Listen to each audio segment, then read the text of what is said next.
Ladies and gentlemen, boys and girls, children of all ages, thank you for tuning in once again. Welcome back. We want to throw out the love nice and early. So be you Clydeside, Stateside, worldwide. It's time to rise up. It's time to get Falcons set. It's time to prepare to stoop because we're back with another Scottish Falcons show. And I'm joined, as always, by my co-host with the most in the Dynamo through which our machine runs, Des Stevenson. And a lot of stuff to get cracked into tonight. Not just Falcons-centric content, but a lot of sports talk has gone on in the last sort of 7 to 10 days. So how you been feeling about it all, man? How you getting on with everything? Well, I got to admit, I know we're going to get into it, mate, but it's baseball season for me at the moment. So watching the Braves absolutely knocking out the park. So I've kind of had to leave it up to you, mate, to produce this episode and effectively work out on some of the stuff you want to talk about. Obviously, all the main things have happened, and we've not really spoke about it, and we're going to speak about it tonight. But I would say that I love how America does the sports schedule. The fact that American football, the NFL finishes, and then another month or two, and you're straight into the baseball season. And although I'm missing the Falcons and I'm desperate to see them play, it effectively what happens, I think, after the end of the season, you just need, and I said that to you, I just need a month where I just don't talk about the Falcons, because psychologically, it's very damaging being a Falcons fan. I think every fan out there would agree. We build up the season. I know I certainly would. And I feel like that's why I can't. Sorry, I feel like that's why I can't get into the whole spring football thing, because I'm so done by the time February rolls around. I'm just like, no, I want to go watch some basketball or go walk somewhere and just breathe. It's like, we build up to a point where this is going to be the year. You know what I mean? Michael Penix is in place. Nothing's going to go wrong. And then we have such a disappointing season. And then at that point, you just need to get a breath, because it's psychologically, it is quite tough when you're watching it and you're building up your hopes. And then you get a bit of a break, and then the baseball season starts, and it's a case of what Braves are we going to see? We don't want another Braves that happened last year, which was just a terrible start. I think we only won 6 games in the first 20. And then we're back into it. And I would say the Braves just make it a wee bit easier missing the Falcons. It eases the pain a wee bit. And the better they're playing, the less the pain and the less the melancholy you get for the Falcons. So I'm enjoying that now. I'm right into it.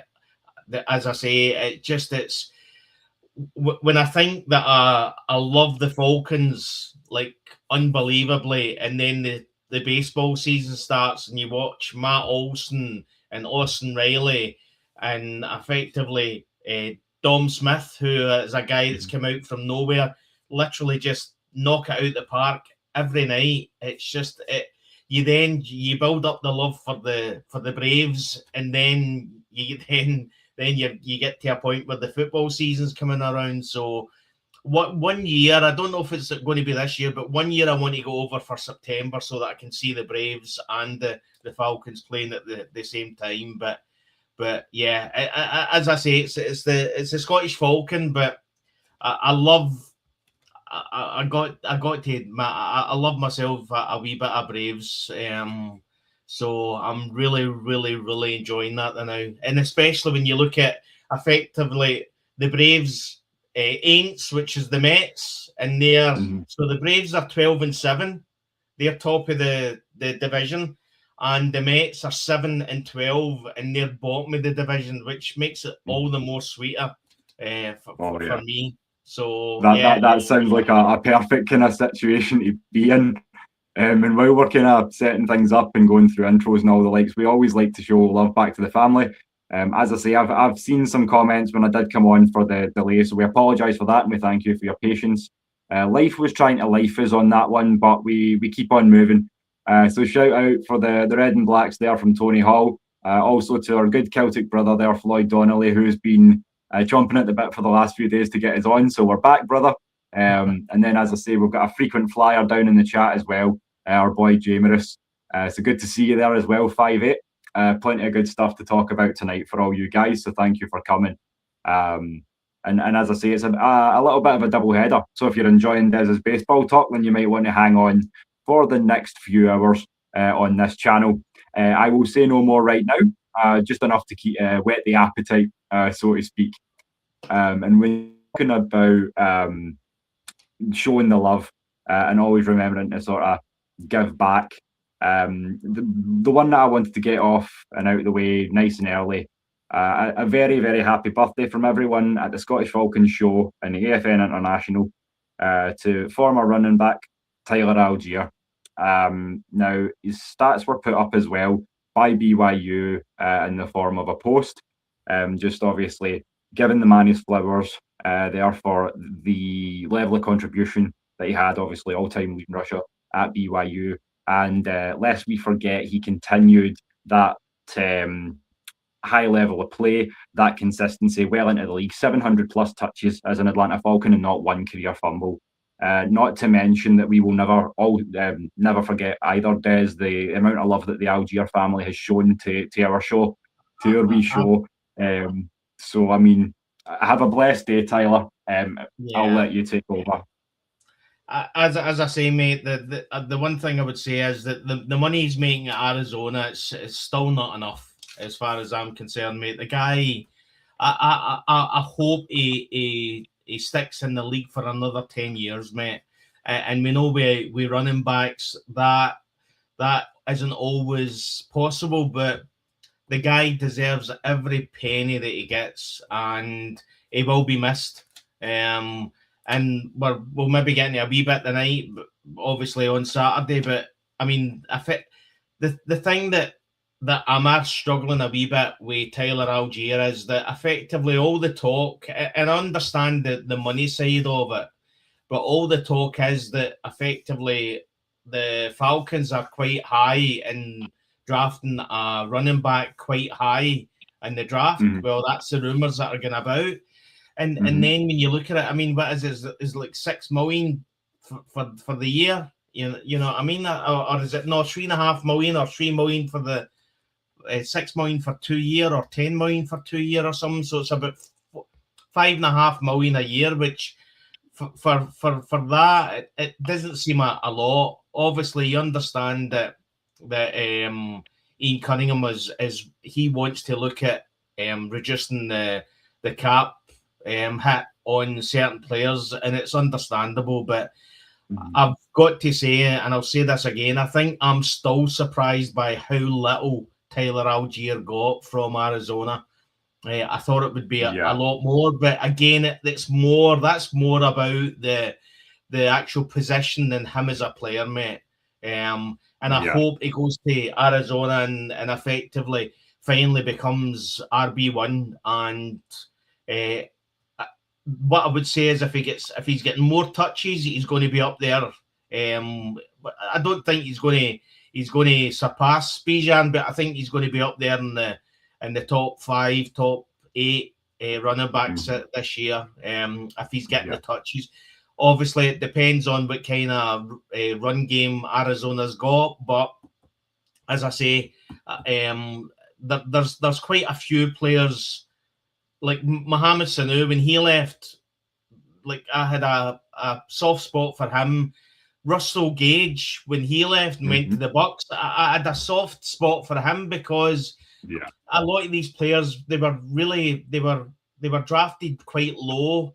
You know what I mean? And they always had an uphill task to get into the team and to make their place in the NFL. And just tip my hat to all these guys. So there's a lot of players like Taylor Gabriel. I had a soft spot for Taylor Gabriel. There just seems to be a lot of players that literally some Atlanta Falcons fans they're not they're not thought of, and when I mean they're not thought of, they're once they leave, they're forgot about. But there just seems to be certain players that just stick in your mind, and that's a few of them. You know what I mean? So, and Tyler Algier's always going to be at the top. He's going to be up there. I feel like I would throw Calais Campbell into that mix, because although his time in Atlanta was fairly short, he, in a manner of speaking, he did take a piece of my heart with him when he left, because I feel like he was one of those guys where you let him train his own replacement, so to speak. And I can see the guys in the chat are getting plenty excited about the draft as well.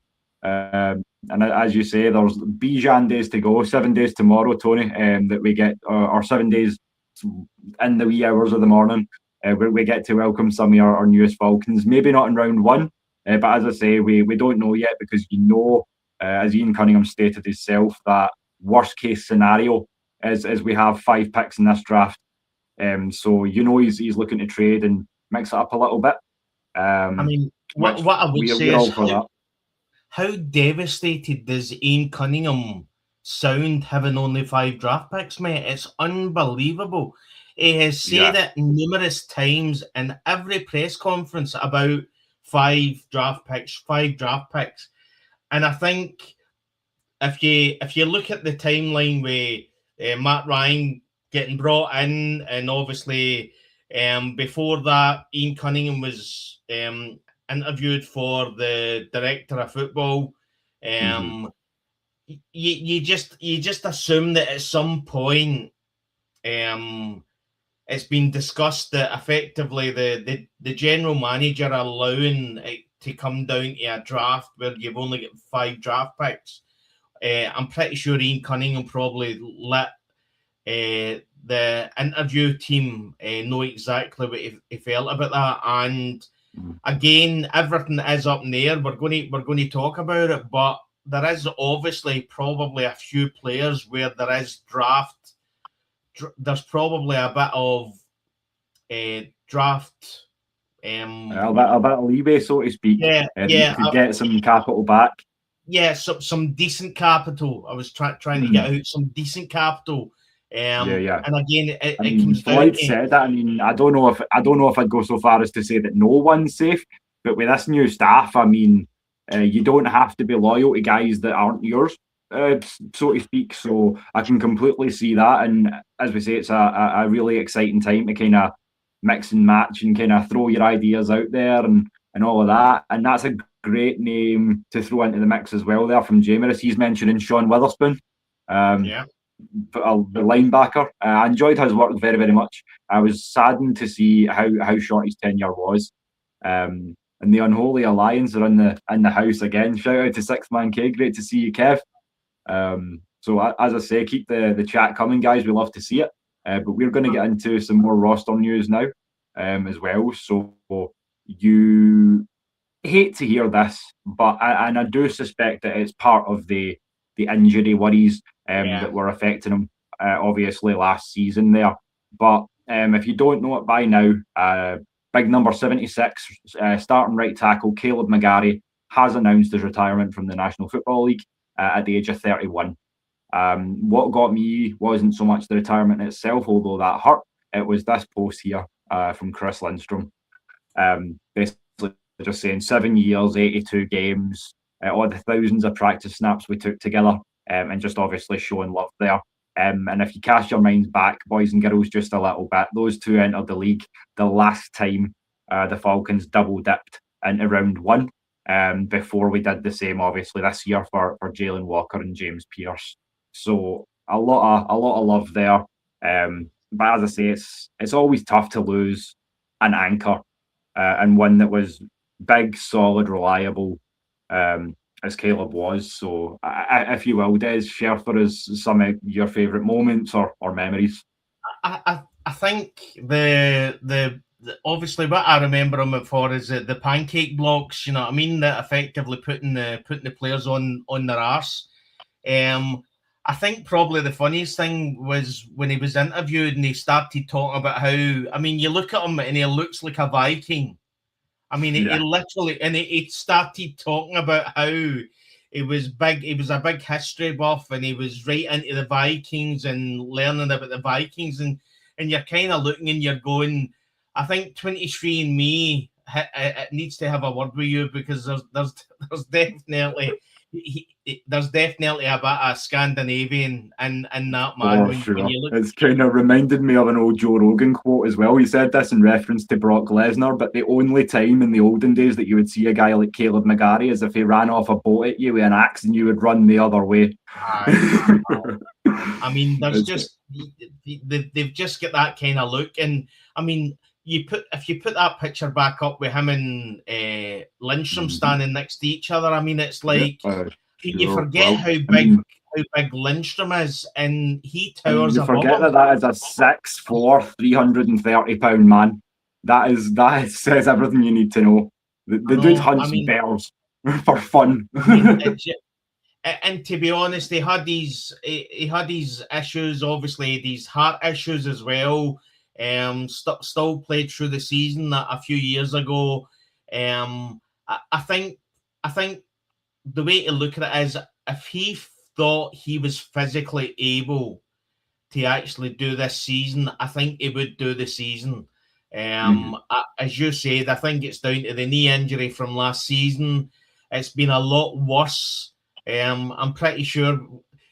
Was that not another day-to-day with Terry Fontenot or Raheem Morris at the point? And effectively the guys had to retire because of it. So it just, all I would say is that when you see these massive big contracts, you always have to say to yourself that no matter what you think about the money that's getting paid out, you never know how quickly or how immediate your NFL career could be over. So the money these guys get, that has to literally keep them for the rest of their life. You know what I mean? And it could be 3 or 4. I think he was, 6-7 years? Yep, I think so. Yeah, 6, 7. So and again, the way to look at it is, it's probably happened at the opportune time. I think Ian Cunningham, I think he's easily got a free year this year. Whatever happens this year, it's not really on him. So I think that's why he's so upset at having only 5 draft picks. You know what I mean? So yeah. So with that being said, I feel like he's done his due diligence in trying to replace. Because I mean, we tend to worry once people hit the 3-0, and I know that it's not so much an issue on a position like tackle when you look at guys like Trent Williams and things like that who have extended tenures and lengthy careers right up into their late 30s. But the average NFL career is 3.5 years. So that being what it is, he's gone out. He's brought in Jawaan Taylor, who's going to basically start right off the bat. And allow me to kind of break down what I know about this signing. So it's around the $5 million mark. It's also a 1-year deal. But what you need to bear in mind as well is coming from a powerhouse in the once dynastic Kansas City Chiefs. You also need to bear in mind that Kaleb's 31 years old now, whereas Jawaan's only 28. And you're getting a player at a high value position, because you know yourself, Des, paying offensive tackles ain't cheap. So to get him a tackle with as high a pedigree as this for the money that we did, even on a prove it deal, we know we're going to have more money and more waggle room next season. As I say, cap wise, because a lot of the outside of paying Bijan and Drake, that's obviously has to happen. But after that, if he proves worthy, then I think he can be the guy for maybe 3 or 4 years, and we can kick the can down the road a little bit for right tackle, because I'm also concerned that we've got Jake who's getting on a bit as well. Obviously he's an Iron Man, and long may he reign, but at the same time, Father Time's undefeated as well. So yeah, the offensive line I feel is in a good spot, but where are we going to be at? Do we use one of these picks on a tackle? And that's where I'm starting to think, again, he's going to look to move around and come out of here with 7, 8, possibly more picks, depending on who he can fleece for that one, so to speak. But yeah, I'm excited to see what Jawaan Taylor can do. Again, just another big solid body who's used to protecting shifty running backs, so he should know how to get in front of Bijan just fine. So it should be good. And that's kind of how I feel about that. But at the same time, sad to see McGary go, because he's been in the system, he knows how it works. But at the same time, Kansas City got rid of Jawaan Taylor for a reason. But bringing him into this scheme with Coach Callahan, that's hopefully going to raise his floor as well. So his prospects of obviously panning out is obviously going to be better as well than it would have been otherwise. And that's kind of where I fall with that piece of the roster news. And when it comes to breaking news with a standing roster, the last part that we've got for you today is probably the you knew it was coming. Like, as I say, it's a foregone conclusion that this was going to happen. And I feel like the question of asking the thing's redundant, but I will give it to you nonetheless. Do we need to see anything more, or do we need to really hear anything more about Bijan and his play style and all this, his ability to move sideline to sideline, to pay the man? I mean, I've seen enough. I've seen enough probably to give him an extension, but how are you feeling about it, Des? Just easiest piece of business for sure this off season. I mean, London's right behind that, but you had to take care of RB1 there. Yeah, I think we're going to get, depending on what happens, I think we're going to get caught up on the Drake London issue, which is the fact that because we delayed Drake London so much, we're now at a point where effectively he'll be looking for 30 million a year, where if we'd have done something maybe maybe last season, maybe effectively get him signed up for this season, then when you delay it, you're watching the market just get crazy. And we're at a point where we're going to have to pay Drake London probably at least 30 million a year. The one thing I would say is, if you look at the general manager at the Braves, Alex Antropoulos, he is good on effectively signing guys when they're just at a point to start to hit their peak. And what I mean with that is, like, Michael Harris the third, effectively we signed him. He had a good year and a half, 2 years. You could see what kind of player he was going to be. And then after that, it was a 10-year contract or a 6-year contract signed. Mm-hmm. Now, if we'd have left that to get to a point where it was another few years and he gets better and better, now there's pluses and there's negatives. If you sign him to a good contract and then he doesn't hit that potential you expect him to hit, then you're caught up in that. But that's where you have faith in your coaches. You know what I mean? Yeah. And I think we're at a point where the running back position is maybe a wee bit different, because it's not as thought of highly as the wide receiver position. But if you look back to 4 years ago when we signed Bijan, and you look at how far the thought process now is, how important a running back was then to what it is now, it's moved on significantly from then. It's now looked on as being a lot more important position. And we're at a point where, what else do we need to see from Bijan? This is at a point where effectively Ian Cunningham is just at a point where he needs to pay Drake London, and he's looking at it and saying, right, okay, we'll sign Bijan to the 5th-year option. I don't know what is the actual money on the 5th-year option, mate, for a running back.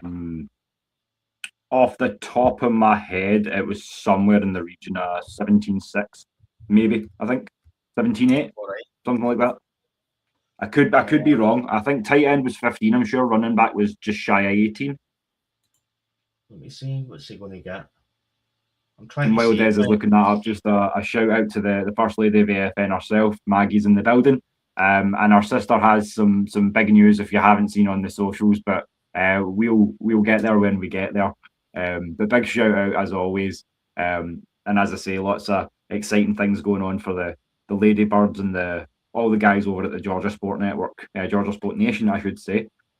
Getting too excited here. I'm just going to jump into Over the Cap, mate, and see what it says on that. But I'm just curious to know exactly what the, because obviously we know what the tight end franchise tag is. Franchise tag, yeah. Yeah, so let me have a wee look at this. Falcons. We got the team. There we go. So let me see what it says for 2026. So it's saying, so that's 2026. That can't be right. So Bijan Robinson, let me see, what's he on 2026? So it's saying base salary cap number 7 million, mate. Oh, okay. So so prorated signing bonus 3.2 million, roster bonus 2.6 million, guaranteed salary is 3.8 million. So cap number is nearly 7 million, which for a running back is nothing, mate. Yeah. But again, it's a case of are they signing up to a 5th-year option to get him signed? Because you don't want to be in a position where the running back position takes a big step forward this year, and then the hit's even more. But what I would say is that, again, I'll look at Bijan the same way as I look at Kyle Pitts. Mm-hmm. Kyle Pitts is effectively a wide receiver that you're paying tight end money for if you use him correctly. Mm-hmm. And you could probably say that as well for Bijan. Bijan at some point is a wide receiver as well. So he's effectively an offensive weapon that you're getting for a discount. Like, shout out to the boys when we done the show last night. We were doing a bit of a scout profiler on Cole Brevard out of Texas. And the conversation naturally went over to Bijan Robinson, and we were talking about his running ability sideline to sideline. And then Don said something along the lines of, plus you've got to talk about those hands, and Mike pipes in, no, don't even mention the hands, things will get X-rated in here. So it was the timing was impeccable. But yeah, like, you can't say enough good things about Bijan. Like, I don't care what the hit is, up to a certain point. I will be happy to pay it, because I want him in Atlanta for the remainder of his career. I'm sure I speak for the majority of Falcons fans when I say that as well. So yeah. But I've got a wee comment here. No one, not even Bijan. 2 number ones will get him. I mean, see, to be honest, I mean, this, you can hear the comments in the press at the moment. They're talking about how not mediocre, because these are athletes at the top of their game, but how effectively there's not really any superstars. They don't think there's a lot of superstars in this draft this year. And when I mean that, I mean there's not like players that you could say is going to be like a Bijan. You're not looking and going, this guy's going to change that position. That this guy's going to effectively, whatever team he's going to push that team on. They're great players, but I've said once before, if there's ever going to be a time where you don't have a number 1 draft pick, this is the year. Yeah. The way I look at it as well, I would never. I see if we gave Bijan away for 2 number 1s, I literally would be losing it. It would trigger so much like Fontenot and Morris bad juju. Like, that would be the Ray McLeod situation amped up to 11. So I like, if I'm the GM, I ain't accepting 2 1s for Bijan, because I don't see a running back of his caliber in the next 2 to 3 to 4, possibly even longer seasons. The one thing that's a blessing to us is that the 2 positions where you're talking about, and we're just about to get into that, because that's the kind of next portion of the show, is the actual intel leaks themselves. as to draft strategies and things. And I think it's clear, even if you hadn't read that yet, that the two positions that are probably biggest of need for us would be DT and wide receiver. But yeah, the thing about both those positions as it pertains to this class is they're deep enough. There's plenty of good bodies that you can still get down into the second, third round. Even, as I say, day 3, when you're talking about guys like Cole Brevard and things like this. But I'm just talking about, like, in terms of the actual classes themselves, maybe no like team changing all pro, like future Hall of Famers per se, but I mean, look at the 3 guys leading that D tackle class. Look at Lee Hunter, look at Kristen Miller, and look at Caleb Banks, and tell me you wouldn't be happy to have any of the 3 of those dudes like shoring up the middle of your line. Yeah, and again, going back a wee bit to obviously the Jawaan Taylor signing. I don't think. I mean, I think him and Kaleb McGary are different players. I think Jawaan Taylor's maybe better with the run game, with the run blocking. So what I would say is that effectively the benefit of Kaleb McGary retiring is the fact that he wasn't in the team last year.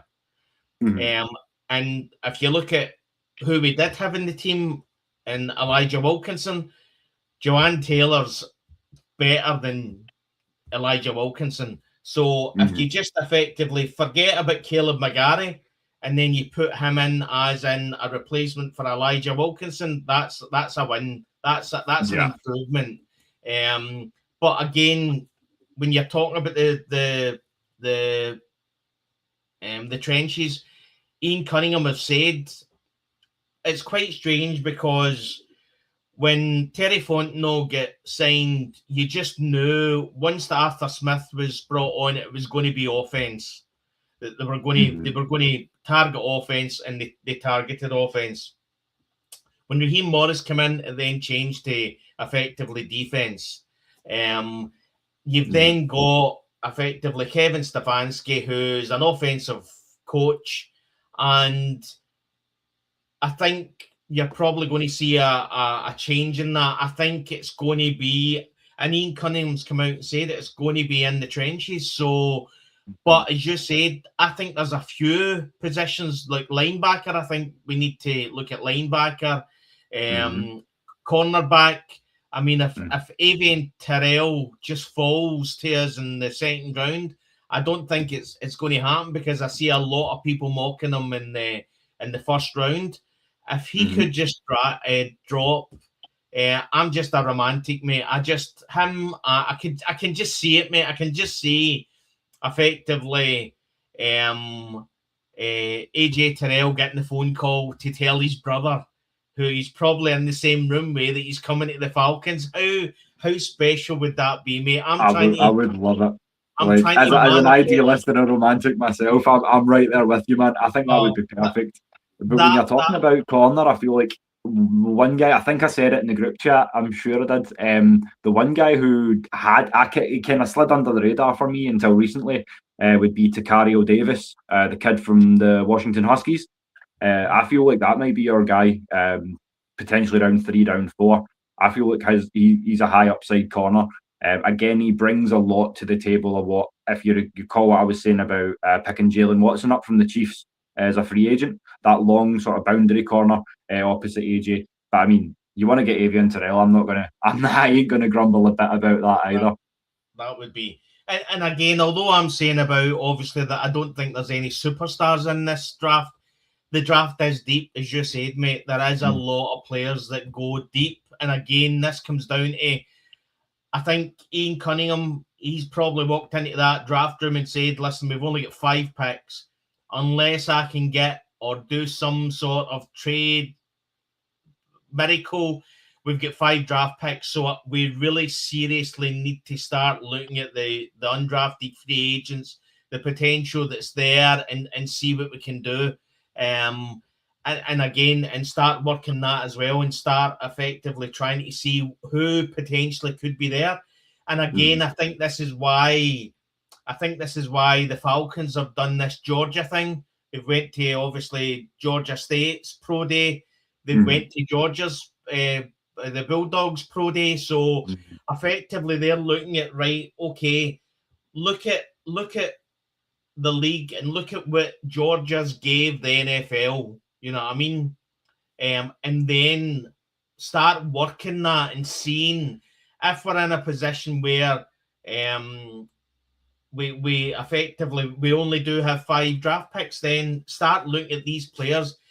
At the end of the day, a guy that's second in line as a cornerback in Georgia is better than somebody that could potentially be better than somebody that's number 1 at maybe say Washington, or you know what I mean, maybe Baylor, or one of the lesser teams, you know what I mean? So effectively start working on that, and I think Ian Cunningham will probably say this to his scouts: we really need this. The reporting needs to be in depth this year for me to get the right picks. Well, it takes us back to that old chestnut of could the best team in CFB or could the best SEC team, could you take that Bama dynasty and throw them in against like the 0-16 Lions, and could they compete? Team on team, not a chance. But on one-on-ones and positionally, and they can get the job done. So when you're talking about teams like Georgia, Bama, Texas now, I mean, I know we're a little bit off the pace of maybe winning the SEC. As I said last night, you need to take that big scalp, and until we do, I won't truly call us SEC champions until we beat Georgia. That's just how I kind of feel about it. But I mean, let's talk about the leaks themselves, because it's been quite interesting, and you can see a couple of the guys that we're kind of gonna go on and talk about. But this comes to us from Jordan Reed and the guys over at ESPN, and he knew what he was doing, rocking the red and black. That's a sharp look, and then presented to us as well by our boy Moose from Falcons Today by Chat Sports. And if you don't know either of those guys, shout out and much love to both. Absolutely. Great service to us, for obviously keeping ourselves in the loop as well. But here's what we have. As we were kind of touching on a little bit earlier, what we are looking for in terms of basically drafts, positionally speaking, your defensive tackle and a field stretching, and I use those words, field stretching wide receiver on day 2. That does come with a name, and it's a name again I've said before, and that's Bryce Lance from the North Dakota State Bison. You did obviously see Kristen Miller there as well, which is something we'll get into in the next kind of little bit of draft talk, because some people are saying, obviously, you know, the Falcons' propensity to, as you say earlier, scout Georgia State, keep these guys in style. So there's and as you know, the Bulldogs have got a good class of guys coming out as well. So, I mean, I feel like it doesn't. We're not changing kind of how we originally felt in terms of strategy. It's a lot of it's what we knew. We want to trade. We want to try and get more picks. D tackle, cornerback 2, wide receiver 2. And things of that nature. The one that did surprise me, given not just the Brian Robinson signing, but also the Tyler Goodson, is that running back still in the conversation. I mean, I feel like the kid from Arkansas is a fantastic athlete, but again, is is he away? Oh, we've lost him. Oh well. While we were talking about Bryce Lance, I actually had a look at it. Look at his video, and I think he's actually a great player. Only thing I would say is I've got an uneasy feeling about drafting a Lance from North Dakota. The last Lance that was drafted from North Dakota didn't actually do too well. So, but looking at his video, Bryce Lance, it looks as Will said about having a field stretching wide receiver. It does look like that kind of player. What I was saying, Will, is I've got maybe just an uneasy feeling with we drafting a Lance from North Dakota, because the last Lance that was brought in from North Dakota into the NFL didn't do too well. So and Trey Lance. So, but I mean, he's probably one of the only players that I've actually watched tape on that the Falcons had the information come out about. But I mean, is he like a second round? Is he projected to be in second round? Bryce Lance, there or thereabouts. Maybe start a 3, because there's a lot of wide receivers. Because gun to head, a lot of people are saying Zachariah Branch, which we'll get into in just a bit. But if I could only have one wide receiver in this entire class, I find it hard to go against Chris Brazell out of Tennessee. He's long, he's quick, huge hands, safe hands, and like he's not a phenomenal route runner, but he's serviceable in that area. So I think pairing him with Drake London could be something pretty explosive, and then you have Jawaan Dotson working more as a sort of a 3 out of the slot. That's kind of where I'm going with it. But again, it's kind of who falls. And we'll see that next week as well. So I mean, I would say sorry to jump in. Jawaan Dotson just feels so much like Darnell Mooney now, mate. As in, he came off the year we signed Darnell Mooney. The year before, it wasn't a great year for him. I think that was the Justin Fields in Chicago, one of the years. His numbers weren't high, and to be honest, if Jawaan Dotson could come in and give us the productivity that Darnell Mooney gave us the first year, that would be phenomenal, because effectively without the injury he would have done 1,000 yards. So I just think Jawaan Dotson, I mean, listen, you see some of the statistics, and I think for getting away from your player, he's one of the worst in the league. So I'm pretty sure he's hearing all this and he's got something to prove. But I'd like to think so, because I mean it's worse than you said, Des. He's not one of the worst. He is dead last in separation. Again, I mean, you can only go up from there. that is the one good side.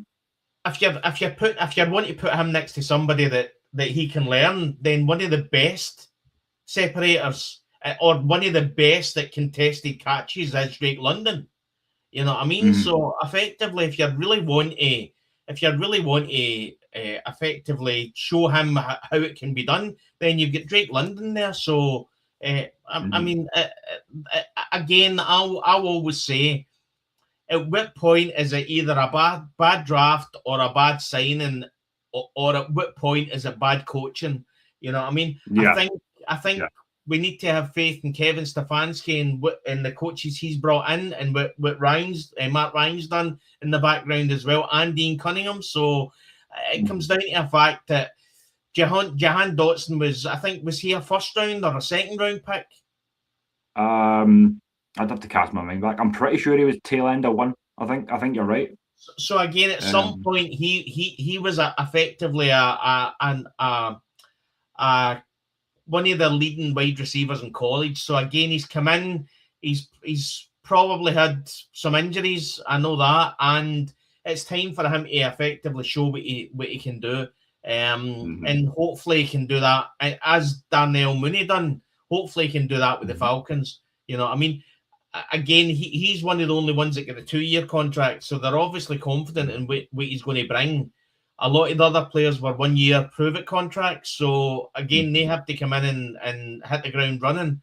But again, it comes down to what Ian Cunningham says. He's effectively he's doing the same as what Terry Fontenot done. He's filling the needs in free agency, and then it's a case of best player available.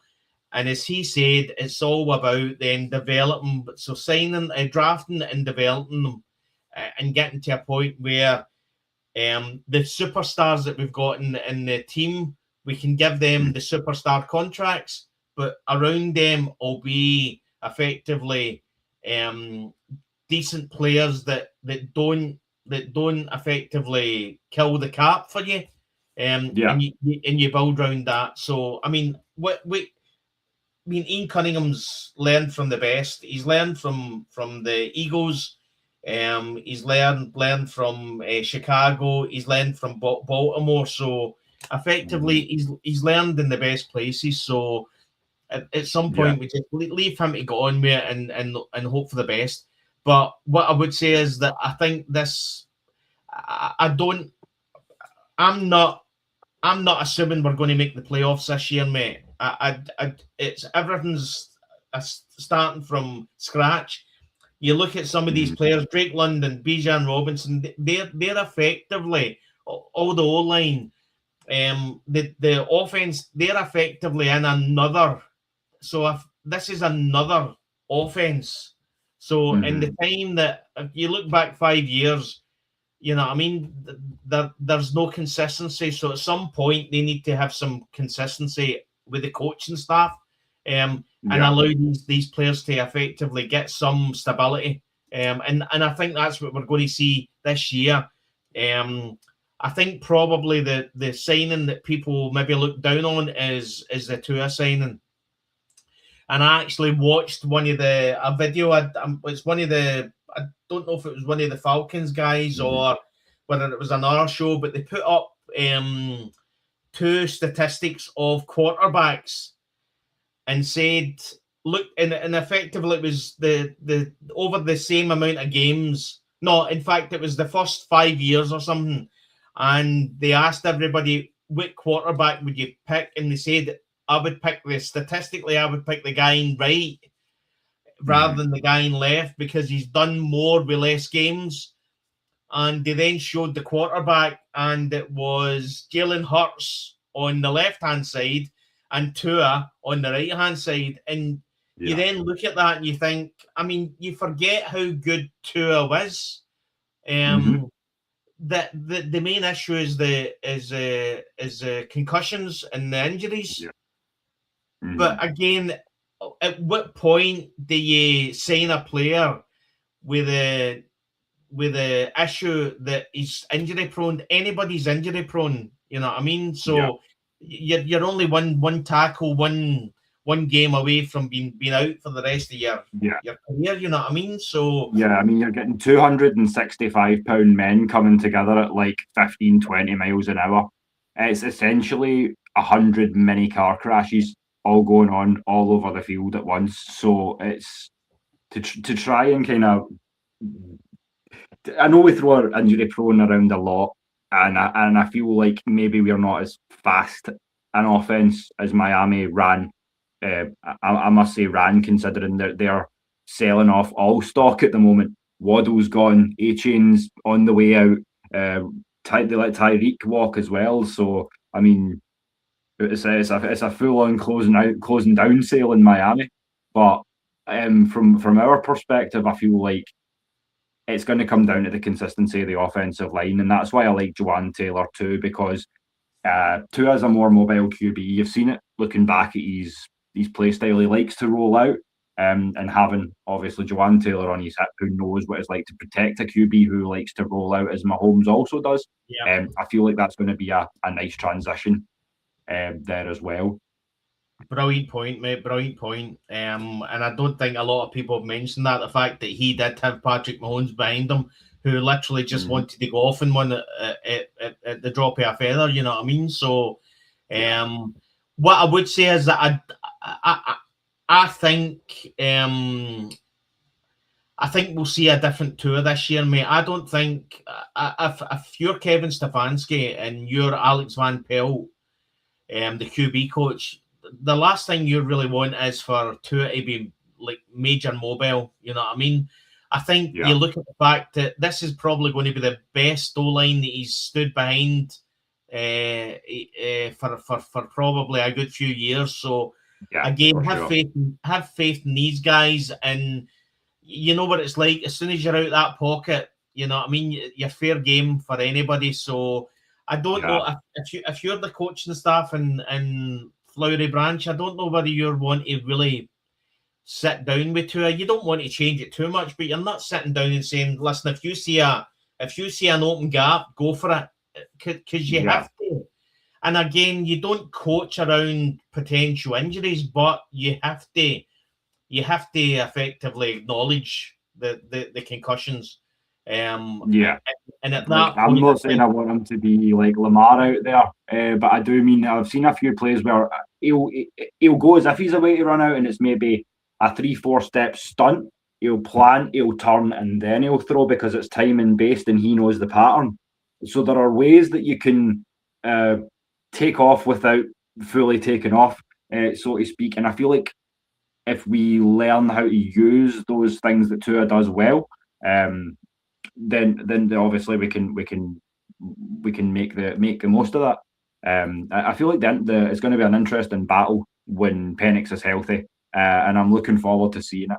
And then, as I say, we've spoken before about the continuity of now having 2 left-handed quarterbacks. So as a pass catcher, the trajectory doesn't change and things like that. The spin's the same way as well. So just a lot of tiny little things that you don't think about, but you really, really should if you want to build a championship caliber team. So, I mean this staff's doing all the right things.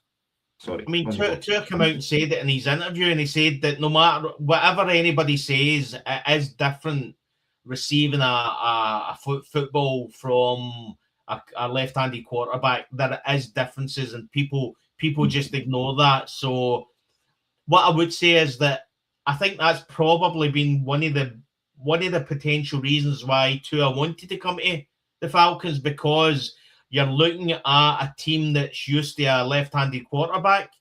And again, effectively, listen, I've always been all in on Michael Penix Jr. and said that I think it could be, if he was developed right, I think it could be like a franchise quarterback. But we're at a point where it's a case of, I don't think in the last few years, I don't think we've ever had a QB that's as good as Tua could be.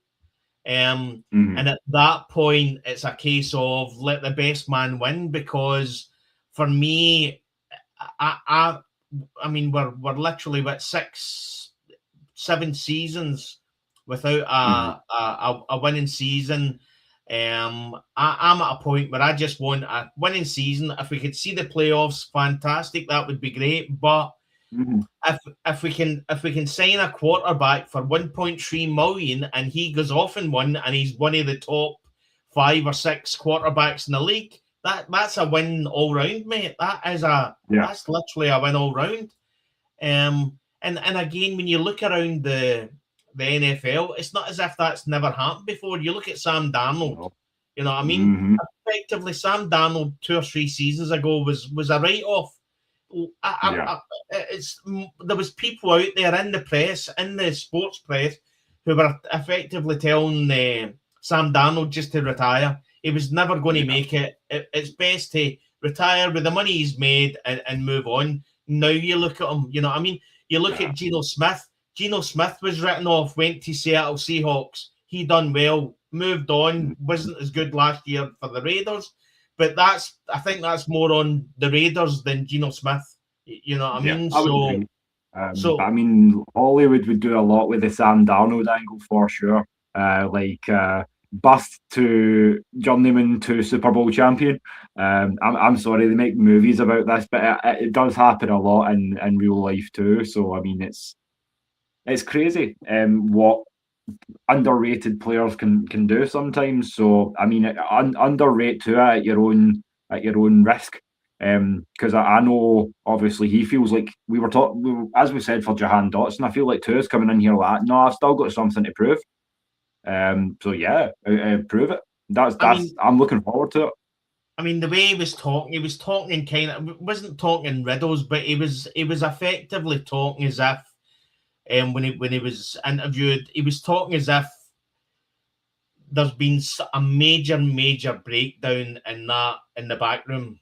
You know what I mean? And in the changing room, I mean, he effectively was saying that what he'd never seen before, and he didn't want to go into it. And you just think to yourself, what exactly was happening in the changing room in Miami. So he's moved out. What I would say is I'd put Tua and Kevin Stefanski as effectively brothers in arms. The two of them are in the same position. Kevin Stefanski said numerous times about how different you feel when you've just been fired. You know what I mean? Effectively, Tua is getting paid $56 million by the Miami Dolphins to not play for them. You know what I mean? So if that's not going to humble you, then I don't know what is going to. And effectively, Kevin Stefanski get fired by one of the worst franchises in the NFL. So again, if that doesn't humble you, I don't know what will. And you're at a point where effectively the two of them, they're brothers in arms, and it's a case of let's prove these people wrong, that effectively we're not written off, we have got something to give, and we'll show them next year. So I mean, fingers crossed, but I'm not going to go into this season hoping for a playoff win, mate, or hoping to get to the I'm playoffs. prepared for. I think it's one of those ones. I'm being optimistic but realistic. I'm kind of prepared for any eventuality. Obviously, because of the changes, because of the new staff as well, who need to kind of get their feet wet together again and things like that. So, yeah, if this is a 7-win season, 8-win, 9-win, I'm not going to be massively pleased, but I'm not going. Neither am I going to be massively surprised, because I know it's going to take time to get where we want to be. But yeah, as I say, we're definitely trending in the right direction from the moves that we've made. And to be quite honest with you, with the draft coming up next week, there's still moves that we could realistically make to as we say, do the kind of the main thing that Ian has in mind, and that's get some more picks. But we've got a couple of names for you outside of the obvious, and then we'll kind of address the two elephants in the room. But this is more when you're talking about sort of day 3 picks. So round 5 through 7 would be probably what you get back for these guys. But the 3 guys that I'm thinking of are Mike Hughes, given that obviously you're looking to get potentially corner 2 in this upcoming draft class. Also talking about the best ability is availability, and not being here, I would also say that Braylon Trice could be on the move, or potentially on the move, because we've been working for now 2 seasons without him. We know we can still get the job done as well. And I would feel like, due to obviously the nature of the defensive line by committee approach that we run a lot of the time, say that Rooker Horoho is also kind of not surplus to requirement. Ideally, I would like to retain him, but as I say, it's a business decision. And then Des as well. I'll let you cover all the kind of trade chat at once, but the second part of that is obviously the biggie, as we touched upon earlier. Do we need to look at trading one of these guys on, or how do you feel in that? Obviously being Jesse Bates the third, and then the tag to trade potential for Kyle Pitts Senior there. So talking about those 5 guys and trying to secure some more capital and things like that. Is there any of those situations where you're like, yeah, okay, I could see that? For me, the most likely one would be Trice, given what I've said. But how do you feel? I think it would be tough to actually get. I mean, as you said, probably 5 to 7. You're at a point where you would be looking at that and saying, well, if we can only get a 6th round for him, is it not in a better? I mean, not just really in a better position, just keeping him and seeing what we can get. Is there a potential that we can get a better player at position in a 6th rounder than we've got just now? And at that point, I would be saying, I think probably the benefit, I would leave the benefit down to Braylon Trice. And I know he's injury prone, but there is quite a lot of upside on Braylon Trice from effectively what we did see. And you're really saying to yourself, are you really going to get anything better than Braylon Trice as a 6th-round pick? You know what I mean? So, Yeah. Rukarororo, yeah. I mean, if we could get maybe a 3rd or a 4th for him, yeah, potentially. I think if we hadn't lost D. Alford, then I think Mike Hughes would be a perfect trade candidate. But I think we're at a point where I think I've got cornerback is probably one to be in the top 3 positions where we have to strengthen. So yeah, I'd agree, because I feel like as talented as Darnay Holmes is, he's a 3. He's your overhand guy more than a true boundary corner. You know what I mean? So I agree with you there too, Des. And I feel like corner's probably even more important than linebacker, because we've got guys who have got that sideline to sideline speed, who can stand in it, Mike. But yeah, it's going to be interesting to see what we do to kind of shore up so many positions in need. And I know that we've been doing a lot of kind of visiting, which we'll get into soon. But sorry, what was it you were going to say, Des? Yeah, from my point of view, I think probably as you talk about the elephant in the room. Listen, I love the guy to bits, but if we could get a 2nd or a 3rd round pick for Jesse Bates, I'd be snapping their hands up. I think we're at a point where I think we've seen the best of Jesse Bates. We've now got Billy Bowman and Xavier Watts effectively there now. So if I'm at that point where we could get a 2nd or a 3rd round for Jesse Bates, I would be snapping their hands off for that. If we could get maybe a 3rd and a 5th, then even better. I mean, I think he's probably in the top 3 for cap hits this year as well. So that would definitely be for me. The Kyle Pitts one. Kyle Pitts, for me, I keep on saying he's a discounted wide receiver. And again, the way effectively Kevin Stefanski is quite high in the 12 personnel, I just don't see. I mean, we brought in Austin Hooper, but I just don't see. The way I look at it is you've rode with Kyle Pitts for 5 years. Why would you then just give up now when he's come off one of his best, probably one of his best years apart from his rookie year. And again, if you're Kevin Stefanski, you're looking at Kyle Pitts and you're thinking, I can get the best out of him. I don't think, like Arthur Smith just wanted, he literally, if you were a undrafted free agent tight end, then Arthur Smith was all over you. He wanted effectively Felipe Franks to do the wee fancy crazy offense scheme garbage that he used to do. Kyle Pitts was never for him.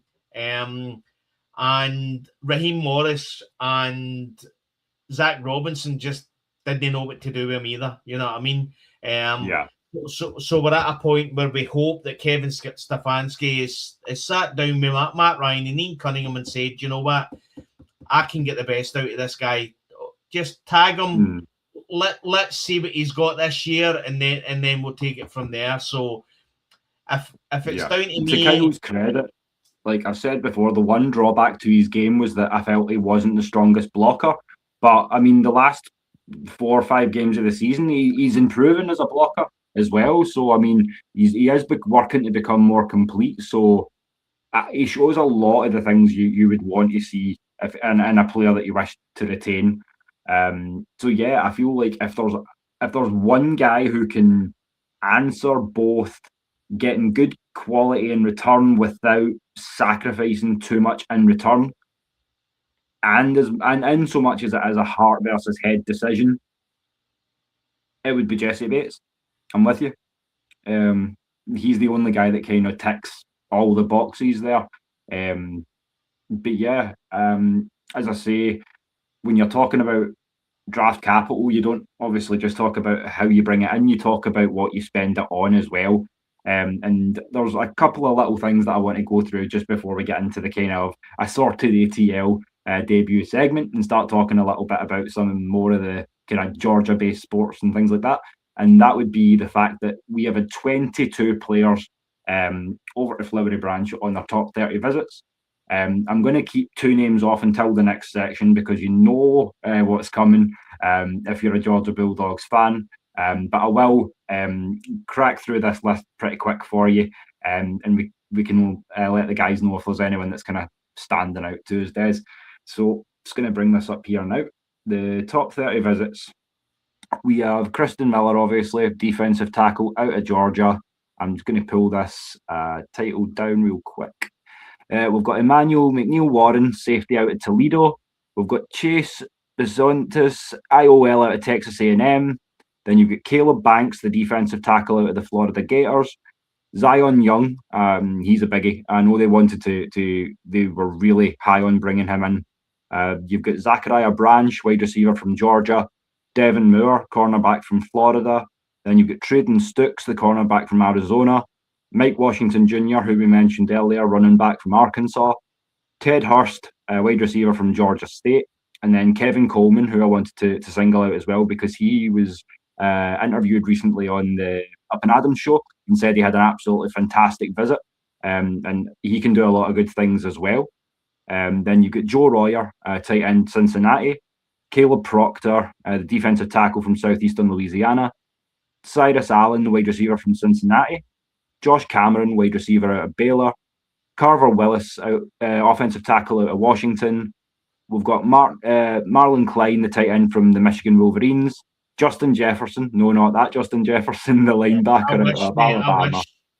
Oh, I know. Tell me about it, brother. I wonder if Minnesota would even take that call. And then an offensive tackle who I've been high on, the guy out of Memphis, Travis Burke, because he is an absolute giant. He goes about 6'9", 327 or so. So he's a big old boy and can use that weight effectively. Then, of course, Hines King, quarterback from the Georgia Tech Stingers. And then you've got Alan Heron, offensive tackle from the Maryland Terps. I did see that we had one more that we hosted today. A small school guy, but someone who played in the East-West Bowl and played quite surprisingly well. And that's Jack Strand out of Minnesota State Moorhead Dragons. As I say, a small school guy, but definitely one who at the pro level would be a developmental guy, but again with a high ceiling as well. So for me, outside of Georgia, I'm going to say Zion Young, Traden Stooks, and probably Branch for me in the wide receiver, mate. Mm-hmm. I think the strange one was Haynes King, mate, because effectively I think that he's looked on as being he's going to be an undrafted free agent, mate. So, I mean, if you bring, I don't know, but have they maybe seen something in him that they think? It just seems strange because we're set up really at quarterback. You know what I mean? So, mate, I would say that all the people that we brought in, it's all over the place. So there's a lot of trenches. Not as many wide receivers. I think there's only 2 wide receivers. Is that right? Let me just double check that again. I think we had Branch, we had Cyrus Allen, Josh Cameron. That's 3. Kevin Coleman, Ted Hurst. We've had 5 wide receivers. Yeah, but again, ones that are quite low as well. So that's into the 3rd, 4th round. So I think when you look at that, you don't see many. They're not bringing anybody in that's potentially going to be a first rounder. So I think they're trying to work with the picks they've got, and again, that's all good for Ian Cunningham. So there's no point bringing in a potential first round wide receiver. You know what I mean? Yeah, Unless he falls in the draft, or Avian Terrell just refuses to go anywhere else other than Atlanta. Yeah. You know what I mean? So tries to pull a Shadeur and just say, right, here's the teams that I will play for, here's the teams I will not, sort of idea. But as you say, let's go back and visit that worst case scenario on this one, because if you're high on Zachariah Branch, then I've got a bit of a proposal for you. I did see it teased on X back last week, and it's one that should appeal to the Georgia Bulldogs fans, and that would be doubling down. So worst case scenario is you've got just your 5 picks, and I've seen it proposed that we use pick 48 on defensive tackle Kristen Miller, and then we double down and take Zachariah Branch with pick 79. So with that being said, how would you feel about that?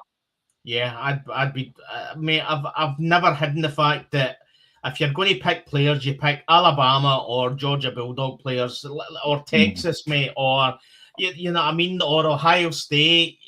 I've always said, mate, that when you look at and it's not, I'm not being tough on other players, but effectively, if you get to a team like Ohio State or the Georgia Bulldogs, you've had to be effectively a 5 or a 4-star recruit. You know what I mean? So the ones that have fell down tend to be ones that are maybe they're not getting as much playing time. They've maybe had injury, or they've probably got a superstar that's right in front of them that's taking up all the headlines. But that doesn't take away from how good these players are. You know what I mean? So I've again, no disrespect to Troy Anderson, but effectively you took him from Montana State, and he was head and shoulders above everybody else around them in Montana State. But are you telling me that was a better draft pick than picking up maybe a backup from Georgia or Alabama? Or do you understand? Because at some point they've been 5-star or 4-star recruits. How you doing, Maggie? For sure. What's going on? Coming in to show some love. I don't even know where you guys are in the show, but just love to see that you guys are back and I got some availability. Yeah. I just got my sisters all set up, so I'm coming in to show y'all some love as well. Sounds good, and to be honest, your timing couldn't be better, because we're not done yet, but we're kind of getting on to the times where we've got some stuff to tease, and as I say, you're in the right place to kind of help us do that. But where we've kind of reached with everything is we're about to branch out into some other sports topics for sort of a little segment that we're going to be sort of getting going now. And I did even have the time to produce a little pick for that, so I'll flash this up just now for you. And that is to say, or if I can find it again, bear with me. Here we are. It is assorted ATL. So that's what we're going to, as we say, more than just Dirty Birds.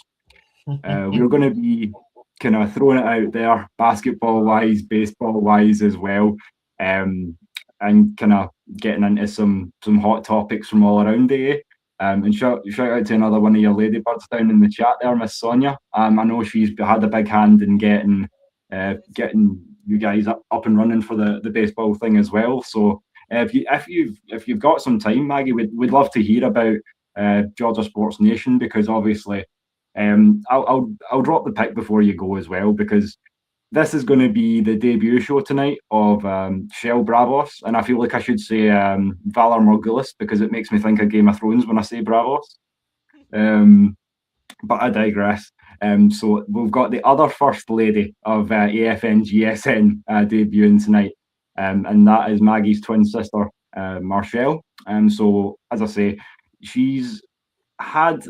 It's been a long time coming, we'll say that, but we're thrilled to finally see her peeling the Band-Aid off. So any help we can give, just obviously happy to do so. That I've been begging, like, sis, come on, you're knowledgeable. You know a lot about these sports teams as much as I do. We go to all the games together. It's like, what better person now? Her thing is, I don't want to come on camera. I said, that's fine. That's perfectly fine. People just want to hear you. So I finally convinced my twin to join the team. Hallelujah. Hell yeah. Like, and eventually I'm gonna, she don't know it yet, but she's also gonna be talking Falcons. Just put it out there. But we're gonna get her feet wet with the Braves conversation. Hell yeah, and I think you've got a Scottish Falcon away to join you. You had Des at baseball, so I mean, if the guy can find some time around sleeping and working, I think you may just catch him over your way. After you guys, we come on at 6 Eastern, so that's what, in another hour. Yeah, 11 o'clock. Yeah, I mean it's so that's kind of late. Yeah, very boss. I will plan to come on one of the shows because, I mean, I was saying earlier on the whole reason why I got into baseball was the fact that I could come in at 6 o'clock at night and turn the TV on and the baseball was on, and I just started to watch the Braves when they actually won the World Series. But I wouldn't say I was like a passionate fan at that point. But literally just round about that time, I started watching them, and I love the Braves. I mean, I'm passionate about the Falcons, but I mean, I got to say, I've actually got a jersey coming tomorrow, and it's see the new Braves City Connect. Mm-hmm. Oh my God, that is. I literally, as soon as I seen that, let me grab something real quick. The issue we've got over here is that we have to wait a wee bit longer for it. Yeah. So have you seen? You won't even know what we're talking about, mate. The City Connect, the new Atlanta Braves City Connect top. No, I've not seen it yet, but you'd be able to share it with me. It's effectively, it looks like a Man City top. It's that colour, mate, nice. and it's mate. I seen it, and it had Ronald Acuna Jr. He's our superstar, mate. He's the Brave superstar. I can tell that much. It's a name I've heard of, then I know he must be good. And that's one thing I was going to say as well. Like I mentioned it to you before we got rolling when you're talking about baseball, and that's the Braves did get the job done there, and it's something that Maggie and Shell are going to be talking about on the show just after we wrap here. And that's the fact that they got the job done. They won the series over the Miami Marlins on Jackie Robinson Day of all things. So there you go. There's another name that even your relative layman when it comes to basketball should know. So all shout out, all praises to the great number 42 there. But yeah, there we go. This was given away by the Braves. The very one. An official one too.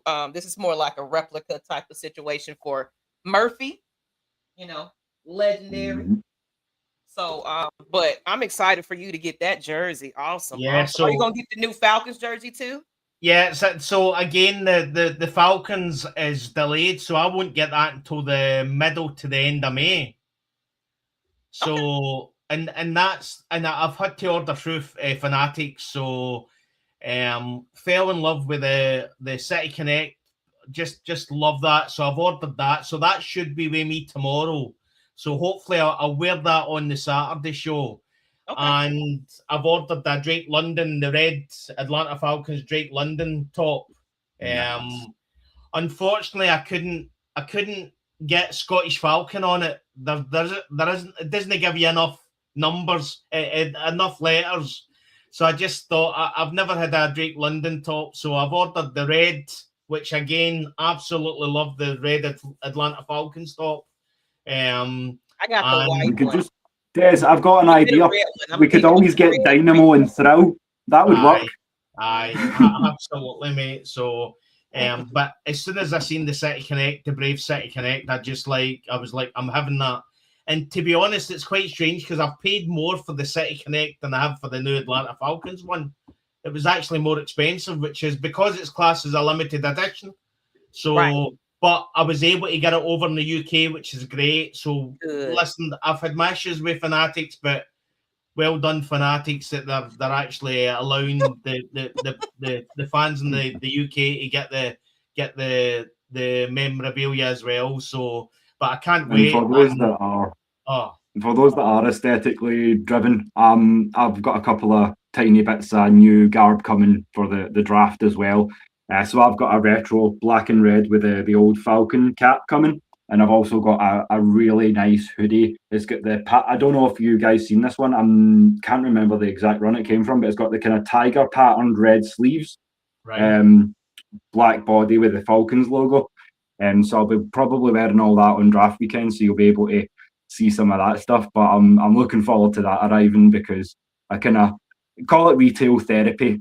We lost the cap last week, so I've been feeling a bit down in the dumps, and I was like, what will I do? I'll pick myself up a Falcons t-shirt. That's what I'll do. Mate, I will say that I when I was young, I went from if I felt down, I would buy a CD, maybe a new CD that came out. Now, not that I'm down there end, but now I'm at the point where if business is doing well, right, let's grab a couple of tops. So they just come out at the right time. I'd already ordered the Falcons top. For some reason, it's not available in the UK at the moment. So I have to wait, I think, to the 18th or the 20th of May before that gets shipped out. But the City Connect was available, so I'm hoping to have that tomorrow. So can't wait.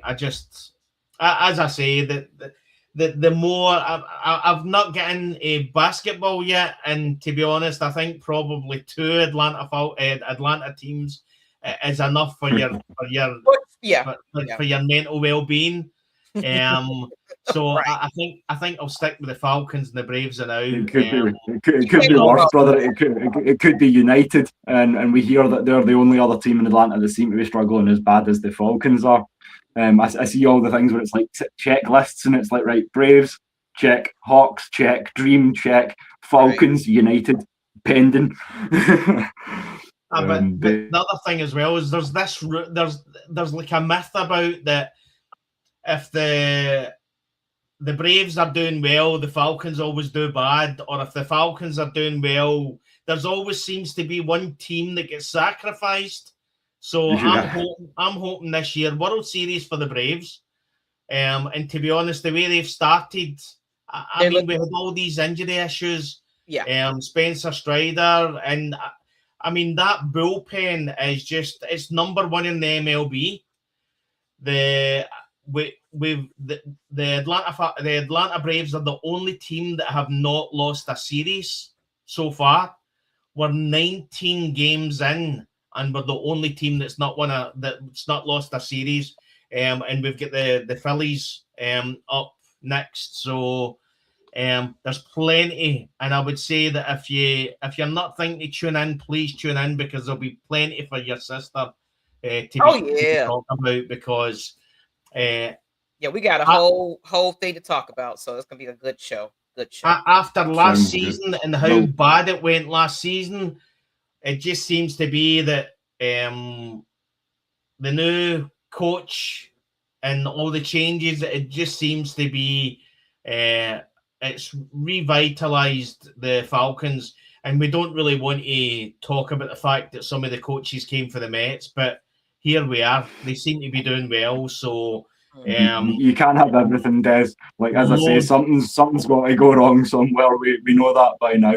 But I mean, this is the fun of what I was kind of trying to push through. I saw today TL, but I mean, before we wind down and go fully baseball centric, let's bring things back to the Falcons first. I'll get my little self-indulgent bit of basketball in there, and then we can look at closing things out for the ladies to come on and take you through the rest of your evening. So what I wanted to talk about first off, and it's something that I really wanted to talk about because it's a position that I played, and it was the Falcons' great Mohamed Sanu Sr. has dropped his all-time top 5 Falcons wide receivers. Oh, you did? And I'm going to start off. I disagree. Okay. What I wanted to kind of do is let you know. I'll flash up Mohamed's and then I'll show you what I've got, and then I'll let the guys let you know how they feel as well. Okay. So here's the post itself, and I'll drop the again. There we go. So we have Julio Jones at 1, Roddy White at 2, Andre Rison at 3, Calvin Ridley at 4, Michael Jenkins at 5, and an honourable mention to Drake London there as well. Now, I love the fact that he threw Drake London in there, but at the moment he's in a similar calibre to Bijan. He's a baby goat. He'll have to grow into that status for me. But my honourable mentions are, first off, Harry Douglas. Oh, and then yes. And then I'm going to cast it back to the man himself. So, Mr. Sanu, take your flowers, sir. And then comes my true top 5. So I'm one for the history buffs here. I'm taking you all the way back to the days of the Grits Blitz. I'm taking you back to a man who wore the number 84 in Atlanta before wearing 84 in Atlanta was cool, Mr. Alfred Jenkins. And then at number 4, I'm putting the coach we all love, Terence Mathis. As I say, number 3 all time in receptions and yards. The funny thing is, I just Falcons. talked to Terence through text. I got his phone number because he has been hacked. If y'all didn't see that, I shared that his account has been hacked on X. So if you get any messages from Terence Mathis talking about click on this link, don't. But he's an amazing guy. I'd love to invite him back on. I'd love to have him on the show sometime for a chat. I mean, as I say, I do hope that he gets things sorted. Yeah.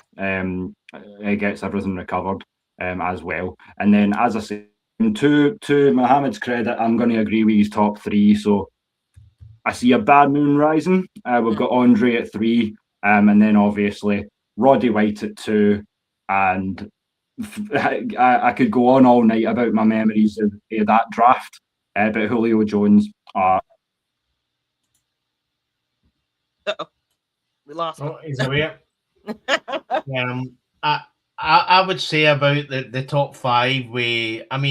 Listen, Calvin Ridley.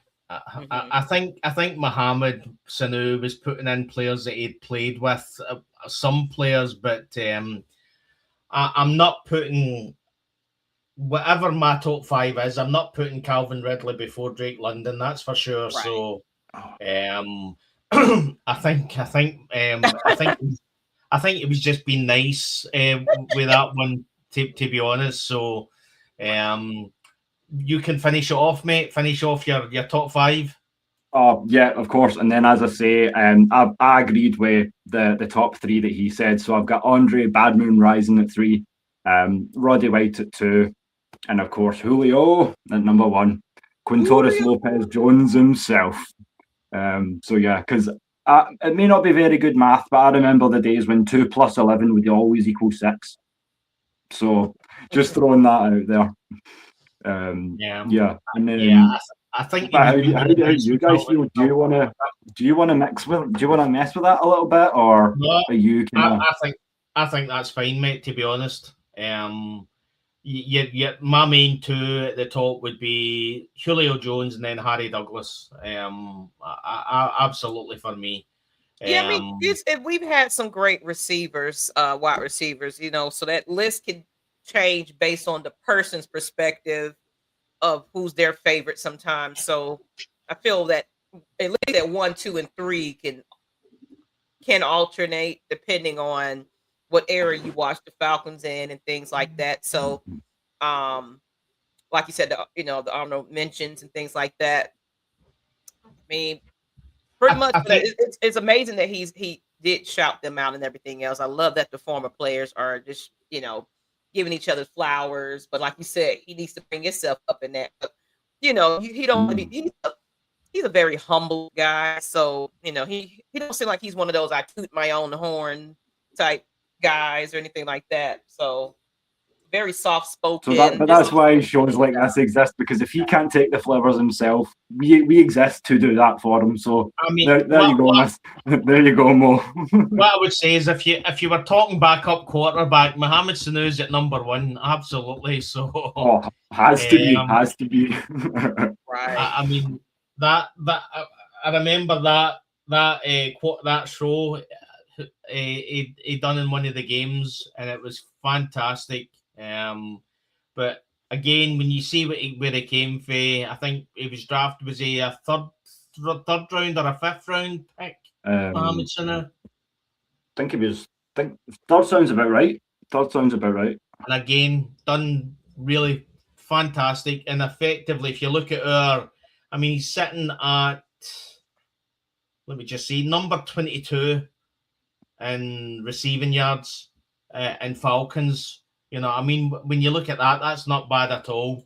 Considering where he came from. So not in the least. And as I say, it's what you do with the time that's given to you, and that's why I did put Andre Rison over Terence Mathis. It's the fact that I feel you can't really argue against 58 touchdowns in 5 seasons. That level of production, it speaks for itself. But nevertheless, I feel like I've tried my best to kind of cover all eras as well, and teach the youngsters some things about being a real OG, or at least a history buff. So that's kind of what I've tried to do as well. And then, as I say, let's be a little bit self-indulgent, Des. I know you had your baseball moment, and I promised you that. So it's time to talk some hoops before we quit out. What I would say is I'm going to leave the baseball to the next show, mate. So I've spoke about my love for the Braves, so I'll leave that down to the good ladies after the show. Yeah. So let them talk about it. Well, I know that obviously when it comes to Atlanta sports, Maggie has a lot to say on all platforms, so I know she's going to want to get in on this as well. We are doing. We do have our Dirty South playbook following the Brave. I'm busy, y'all. I realize I'm signing myself up for a whole lot right now. So I need for everybody to sign on to the Georgia Sports Nation platform. Just type in Georgia Sports Nation, and we have some shows that's following up soon after the fellas go on. But I'm busy. I'm very busy right now. It's the best way to be. Like, shout out to the guys last night, because I was speaking, sharing the platform with the guy who does voice of college football. So if you don't know Matthew, he's the representative for Texas. We were doing the Longhorn sort of scouting report in Cole Brevard. So we're going to be doing some good work soon. And then, as I say, it's a good kind of chance while we're talking about basketball and baseball, because if you don't know, Emmanuel, Fandemic and I, we've got something coming up real soon as well, the MWM Sports Fix, which is essentially going to be what you're doing with Georgia Sports Nation. And then Des and I are going to have SF Sport, which is, again, just kind of branching out as well. So a lot of good things to kind of look forward to. I'm looking forward to all the expansions. I feel like I made a post about it. I was like, I feel like the Atlanta Falcons niche we're overly populated and crowded now. It's so many people. Not saying we're going to stop doing it, but it's like it's time to venture off into other sports talks. Now I feel, and it can just expand your audience too. Because not everybody that's a Falcons fan is a Braves fan. Not everybody that's a Falcons fan is. So you can talk about your respective teams. I think I like it because it gives, I'm learning something new for a team I might not follow, and it's good commentary. I love it. Yeah, I'm all about like good communication and growing the family contacts and all the rest of it. And one thing that we were looking to do is a little fraternization with the enemy, so to speak. So we're looking up to open it up to fans of other franchises. If we see you guys this season, come on and have a little bit of friendly banter. We promise not to get too aggressive, but as I say, for every game this year, I do intend to at least endeavour to bring someone on from the opposing team as well, just to get the world view, so to speak. But before we close out, as I say, we'll take things hoop side. And congratulations to the Southeast Division champion, Atlanta Hawks. So they got the job done 124-102, beating the Cleveland Cavaliers. I don't know if that's good news or bad news, but you have been drawn now against the number 3 seed New York Knicks again. But I know that beating them's no, you know how to do. You know how to do that. It's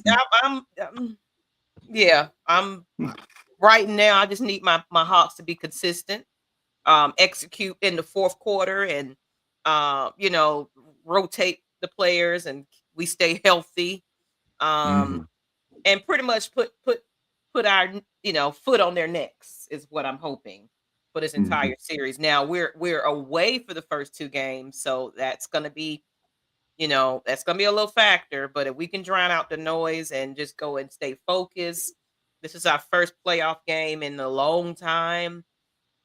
Coming back home to our fans, because I will be at the watch party that the Hawks are hosting at the State Farm Arena on Monday. I'll be there for that. So I'm excited. I got a phone call coming in. Hold on real quick. No, as far as I know, the Hawks are quite a young team, are they not? Because I know they had Trae Young, and he left. I know he moved on. I think they traded him. But they are fairly young, from what I've seen, and they're drafting. They've been drafting fairly well the last few years, and not just the Hawks either. The Dream did pretty well in the draft as well. From what I can see, LSU seems to be WNBAU. 3 straight first round picks from LSU straight into the WNBA. So it's good to see another college emerging who seems to be one of these pipeline powerhouses, so to speak, as well. So, but yeah, Atlanta's got quite a high ceiling, and they're quite gifted for being as young as they are. So if the Falcons ain't going to get it done, we can at least throw some hope behind the Hawks and Braves for a time until it comes together. They're going to need a lot of hope, Mr. Man. We need a lot of hope with this Hawks team. I'm definitely going to say if we're going to see a world champion, it's definitely going to come at Truist Park. I think I don't know. Well, of course, you don't follow the dream, but we had a question: who would be the first to probably get a championship? And we actually said the Atlanta Dream is a possibility. Now, it is a possibility. I want the Hawks to make a deep playoff run, but we really just have to see. But it'll be great.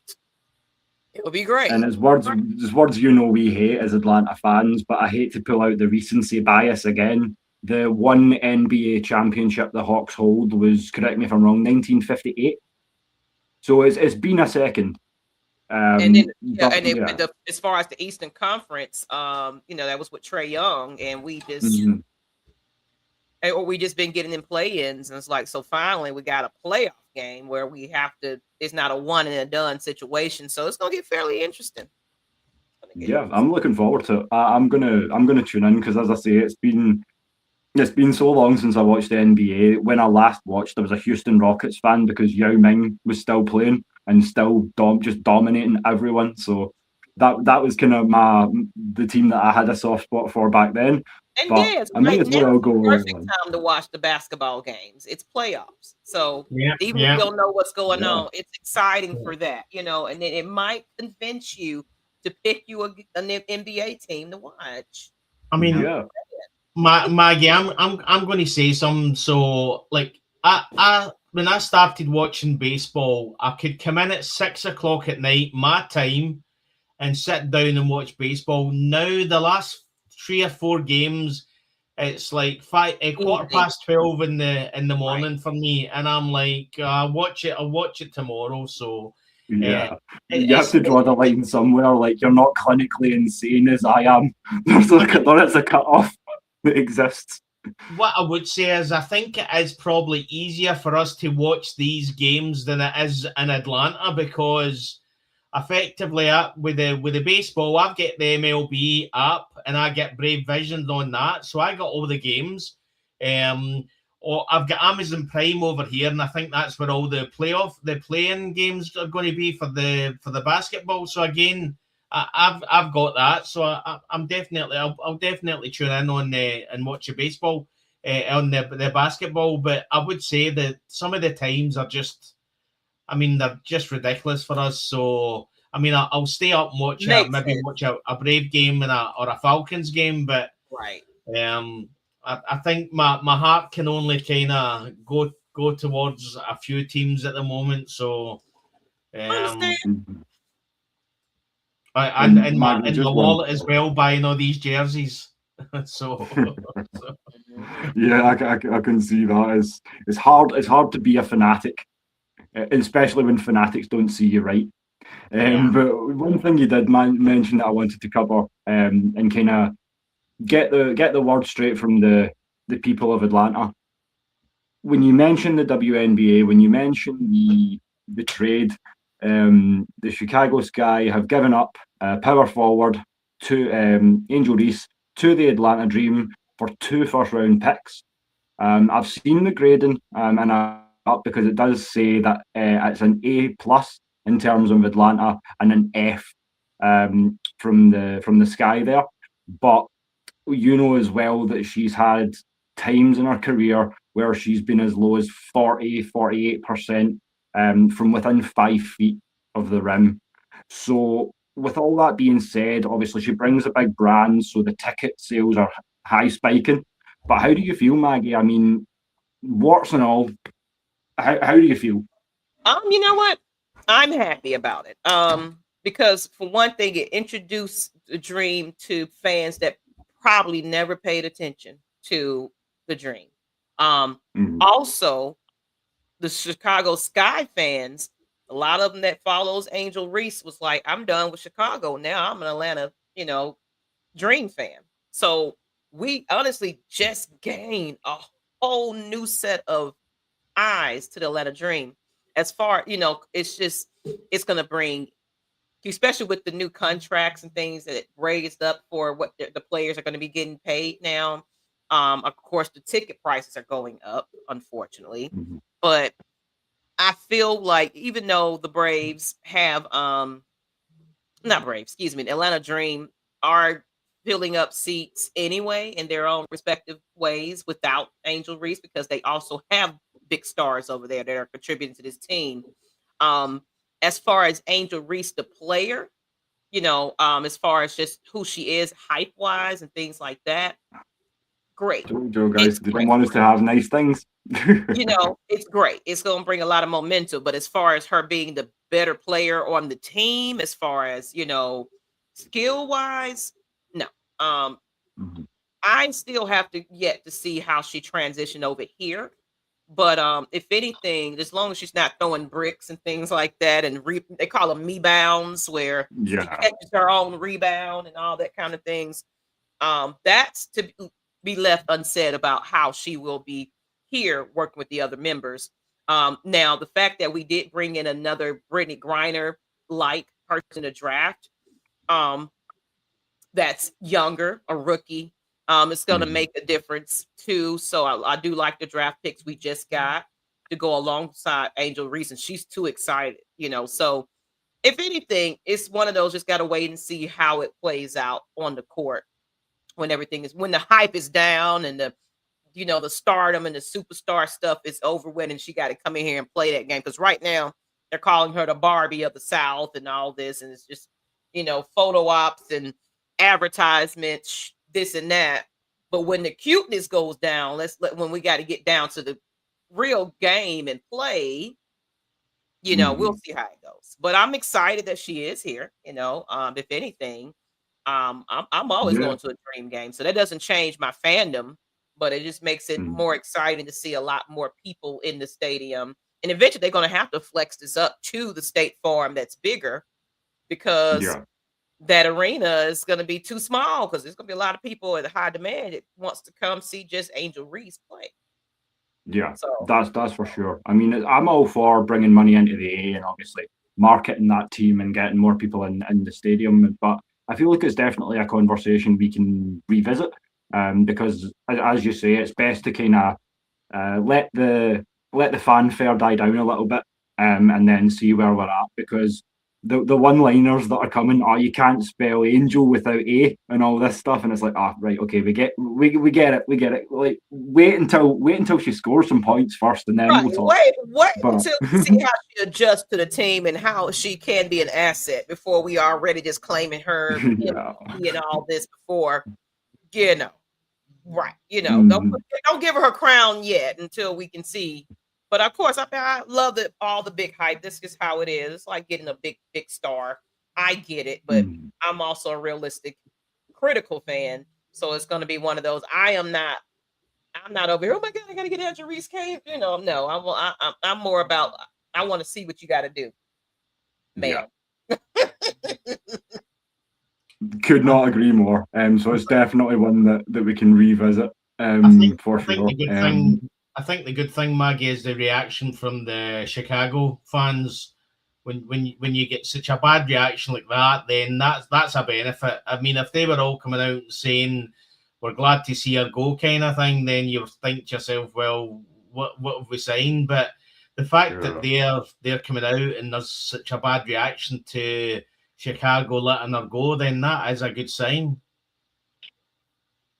Yeah. It's a little mix. It's definitely a little mix about the reaction. It's a lot of Angel Reese fans, and then there are a lot of Chicago fans too. So that's a difference.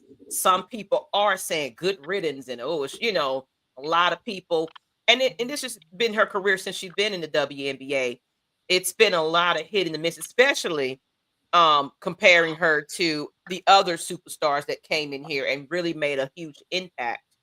So comparing her to those players and etc.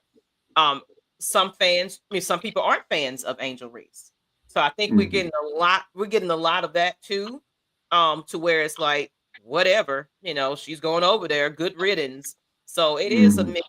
It is definitely a mixed reaction. And that's why I kind of wanted to address this, because I feel like she has fans and the club has fans. And as I say, on the other side of that, and as you say, Maggie, too, she has out and out haters. I just wanted to, as a returning fan, and out of respect for the players and clubs involved, I need to have the truth here. So I'll watch the film, I'll do my own due diligence, but I'm not one for following false narratives. If you feel some kind of way, that's fine. But I'm more concerned with facts, and I know you guys are too, when it comes to that sort of thing. But what we'll do is we'll start to wind down and give up the floor, because as we've said before, a new one tonight, and only for the brave. So check out Georgia Sports Nation right after we get done here. For some great Atlanta Braves. Sorry, I'm Falcon centric. Atlanta Braves content from the sisterhood of AFN GSN. So go show Maggie and Marshall some love. As I say, keep them company for that one, because it's going to be a great show. And as I say, I'm going to be still wired to the moon a little bit from this one, so I'm not going to be sleeping anytime soon. So you can count me in for that one too. So if you do have any last minute questions, guys, now would be the time. So ask away, or just come have your say. It doesn't matter what sport it is anymore, because as I say, now we've opened things up. Throw them at us, as I say. And just remind you as well, in the meantime, that if you do want to join the Kilted Revolution in season 2 and beyond, you know what to do. We've got any of the three lovely people up here that you can get in contact with, and we'll point you in the right direction as to what to do, where to go as well. How about this? Have you talked about Michael Turner? Actually, Michael Turner has been on the Atlanta Falcons Nation channel. We interviewed him. And of course, I've met him quite a few times, but he will be announcing one of the second round picks during the draft. So that's exciting. Nice. Turner. I mean, I'm loving to see the former football players, Falcons, that's kind of just getting recognition and, being very involved with the team, because you didn't see that before I want to say before Arthur Smith, I think Mhm. there was a little conversation about some of those coaches just wasn't too friendly, if you will, when it came to outside influences. Mhm. A lot of the players, the former players, we've had Terrence Mathis, we've had quite a few people because we kept asking, hey, why aren't, Chuck Smith? Like if you go back Mhm. into the Atlanta Falcons Nation interview gallery, we've had some very not commendable guests on as far as former players. Mhm. And a lot of them, the sentiments was the same. It was like, it's just, we didn't feel invited. We didn't feel welcomed to come and, be influences to the players and things like that. We was kept Mhm. asking Chuck Smith, he's doing his own thing in another team, but it was Mhm. like, they used to call him to kind of assist a bit, but wasn't trying to bring him on as a hire, if you will. Mhm. So, and a lot of also was like that 98 team wasn't getting recognized. Now that they are, they're feeling like, yes, now I feel like a legend. Now I feel important. Now I feel like people are seeing me in the streets and recognizing me again. It's like just a badge of honor to say, hey, I used to be with the Falcons. So I'm just happy to see that all our former players are getting that recognition. That is a wonderful point, Maggie, and it's brought the show kind of full circle because we started with wishing Tyler Algier a happy 26th birthday. So when you are a Falcon, you are a Falcon for life.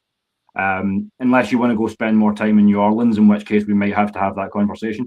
But for the most part, you're a Falcon for life, and as such, it's all love. So to all the guys, and I mean, I know Brian Finneran's been quite active on X as well, talking about wide receiver greats that we've had over the years. That was maybe another guy who deserved an honourable mention. But yeah, shout out to B-Fin as well. He's doing a lot of good work and obviously draft and analysis for our birds as well. So yeah, as I said, just a lot of good things coming.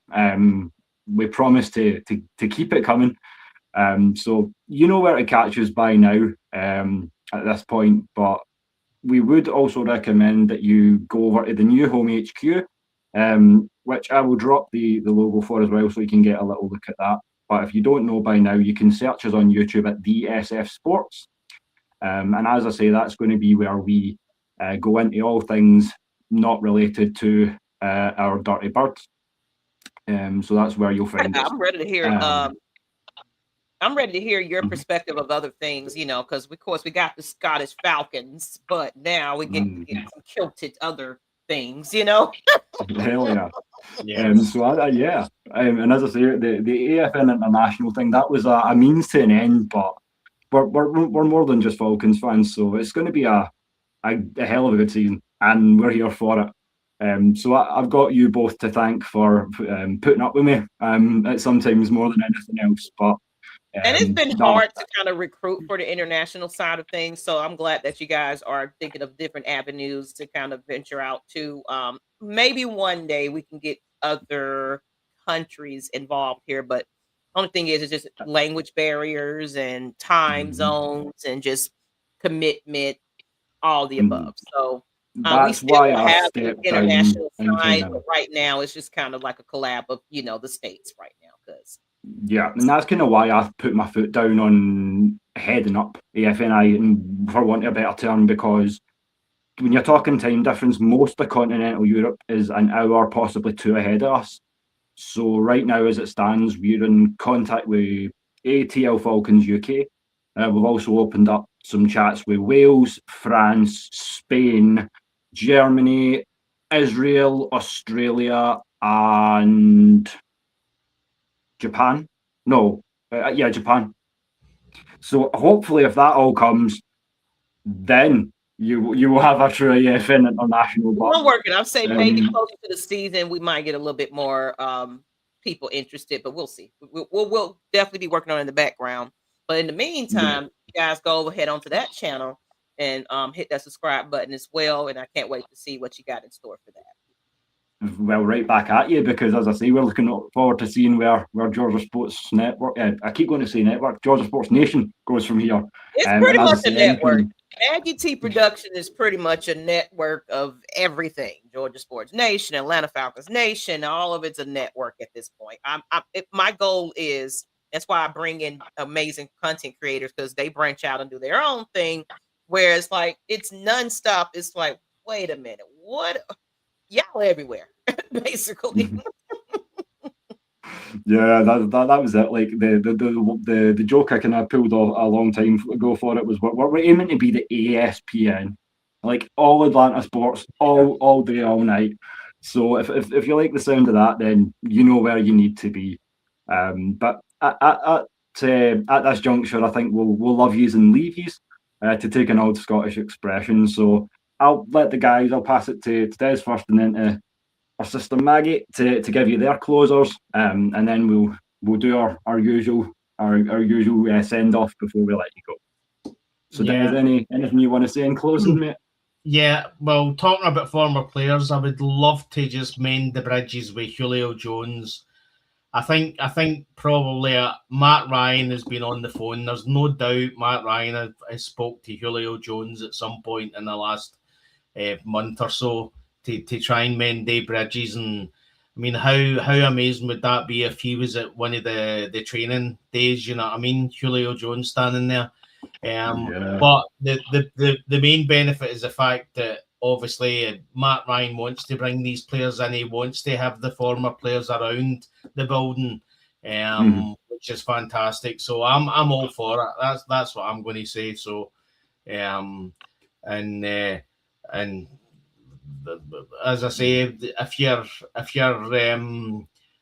a wide receiver and you see Julio Jones stand at the side, you know what I mean, just pick his brains. Or if you're a cornerback or whatever, or if you're whatever you are, you know what I mean, if you see former players there, that's where you get the experience and you get the knowledge from. So I'm all for it. Yeah. But you can only get better from talking to the best and from learning from the best. So yeah, for sure. And Maggie, have you got anything you want to say in closing before we head on off? Yeah, just wanted to just say, everybody, I appreciate everybody just, being patient with us with all the new shows and adjustments and things like that. I just, my biggest thing here is about the positivity, inviting content creators on the show. I'm just trying to get everybody together in unison, and that's the hope is of Atlanta Falcons Nation. And then, of course, we're branching off into other sports now. I just want people to feel like they can come here and be comfortable. And of course, we're always recruiting as well. So I just want to just give all my fans, their flowers for just coming in here each and every week and tuning into anything and everything that we have going on any of these networks. Just want to thank everybody. Of course, if you're new here, please hit the subscribe button here, wherever you're seeing us on social media and everything. It's going to be a lot to come, definitely, because I'm actually in the works of creating a new Atlanta Falcons Nation show too. So a very busy woman. So I just appreciate everybody. And of course, I give you guys, your flowers too. For I know that the time zones and work and things have been a lot, but now that we're getting closer to the season, I'm ready to see you guys come back and do your thing as well. So I'm excited about that. Looking forward to it. As we say, it's going to be a great season. And now that life seems to have let up and finished life, and then it's coming to draft season, football season again, and it's time to don the red and black cap and get to work. So you know by now to keep it here. We got a lot of good stuff coming. But in closing, I'll remind you as always that Des, Maggie, and I, we love our ATL. And before we wish you good night, we would, as always, like to sign off with a little statement. And Maggie, I think you've delivered it a few times, so you know how it goes. Would you like to take us home? Yes. Wait a minute. What is it? Wait a minute. Pain is. Oh, hold on. Yeah, it says pain is international, but so is passion. You heard it here first, ladies and gentlemen. So until next time, we will see you very soon. Peace. Bye, guys.